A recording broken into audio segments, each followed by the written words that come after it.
പ്രഭാഷകൻ്റെ പുസ്തകം 23-ാം അധ്യായം 14-ാം വാക്യം നമ്മളിങ്ങനെ വായിക്കുന്നു. വലിയവരുടെ കൂടെയായിരിക്കുമ്പോൾ മാതാപിതാക്കന്മാരെ അനുസ്മരിക്കുക. അല്ലെങ്കിൽ നിന്നെ തന്നെ മറന്നുള്ള നിൻ്റെ പെരുമാറ്റത്തിൽ നീ അവരുടെ മുൻപിൽ വിഡ്ഢിയാകും. ജനിക്കാതിരുന്നെങ്കിൽ എന്ന് നീ അപ്പോൾ ആഗ്രഹിക്കുകയും ജന്മദിനത്തെ ശപിക്കുകയും ചെയ്യും. അതായത് മുതിർന്ന ആളുകളുടെ മുൻപിൽ നമ്മളായിരിക്കുമ്പോൾ നമ്മളുടെ മാതാപിതാക്കന്മാരെ ഓർക്കണം. ഇത് പ്രത്യേകിച്ച് കൗമാരക്കാർക്കും യുവതീ യുവാക്കന്മാർക്കുമുള്ള ഒരു ഉപദേശമാണ്.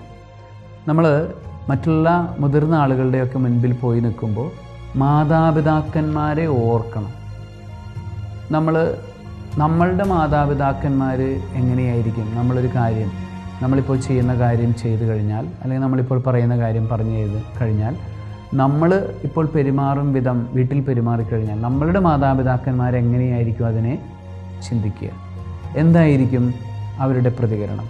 ഇത് നമ്മളുടെ മനസ്സിൽ വെക്കണം. അങ്ങനെ വെച്ചിട്ട് വേണം നമ്മൾ പെരുമാറുവാനായിട്ട്. കാരണം മുതിർന്ന തലമുറയ്ക്ക് അവരുടേതായ ഒരു അനുഭവ പരിചയമുണ്ട്. അത് ചെറിയ തലമുറയ്ക്ക് അതുണ്ടാവില്ല. ആ അനുഭവം കുറവാണ്. അപ്പോൾ ആ മുതിർന്ന തലമുറയ്ക്കുള്ള ആ അനുഭവത്തിൻ്റെ പരിചയത്വം മൂലം അവർക്ക് കിട്ടിയിരിക്കുന്ന ഒരു ജ്ഞാനമുണ്ട്. ആ ജ്ഞാനമനുസരിച്ചിട്ടാണ് അവരെല്ലാ കാര്യങ്ങളെയും ജഡ്ജ് ചെയ്യുന്നത്. അപ്പോൾ അതുകൊണ്ട് തന്നെയാണ് മാതാപിതാക്കന്മാർ ചില കാര്യങ്ങൾ കുട്ടികൾക്ക് പറഞ്ഞു കൊടുക്കുന്നതൊക്കെ. അപ്പോൾ നമ്മൾ മാതാപിതാക്കന്മാർക്ക് പക്ഷേ എപ്പോഴും കൂടെ നടന്ന് പറഞ്ഞു തരാനായിട്ട് പറ്റത്തില്ല. അപ്പോൾ നമ്മൾ മറ്റുള്ള മുതിർന്ന ആളുകളുടെയൊക്കെ മുന്നിലായിരിക്കുമ്പോൾ നമ്മൾ ചിന്തിക്കേണ്ടത്, എൻ്റെ മാതാപിതാക്കന്മാർ കൂടെ ഉണ്ടായിരുന്നെങ്കിൽ അവരെന്ത് ചിന്തിച്ചേനെ, അവരെന്ത് പറഞ്ഞേനെ, ഞാനിപ്പോൾ ഇങ്ങനെ പെരുമാറുന്നതിനെക്കുറിച്ച് അവരുടെ അഭിപ്രായം എന്തായിരിക്കും? ഒരു ചിന്തയുണ്ടെങ്കിൽ നമുക്ക് മറ്റുള്ളവരുടെ മുൻപിൽ നന്നായി പെരുമാറുവാനായിട്ട്, ഒരു സഭയിൽ ചെല്ലുമ്പോൾ സഭ്യതയോടുകൂടെ ചിന്തിക്കുവാനും പറയുവാനും പ്രവർത്തിക്കുവാനും നമുക്ക് സാധിക്കും. അതല്ല എങ്കിൽ നമ്മൾ അന്നേരത്ത് എന്തെങ്കിലുമൊക്കെ നമ്മൾ കാണിച്ചു കൂട്ടുമായിരിക്കും. പക്ഷേ പിന്നീട് നമ്മൾ കുറേ ദിവസം കഴിയുമ്പോൾ, അല്ലെങ്കിൽ കുറച്ച് മാസങ്ങളും വർഷങ്ങളൊക്കെ കഴിഞ്ഞ് കഴിയുമ്പോൾ നമുക്കുണ്ടായ അനുഭവങ്ങൾ അല്ലെങ്കിൽ നമ്മളുടെ പെരുമാറ്റ രീതികളെക്കുറിച്ച് നമ്മൾ പിന്നീട് ചിന്തിക്കും.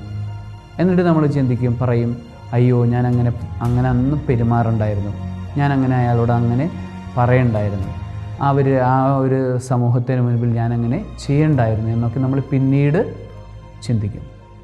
അപ്പം അത് നമ്മളുടെ യുവത്വത്തെക്കുറിച്ചും കൗമാരത്തെക്കുറിച്ചൊക്കെയുള്ള നമ്മളുടെ നല്ല ഓർമ്മകളും അതിനെക്കുറിച്ച് ഉള്ള നമ്മളുടെ അപ്രീസിയേഷനൊക്കെ നഷ്ടപ്പെടുത്തി കളയാനായിട്ട് ഇടയാകും.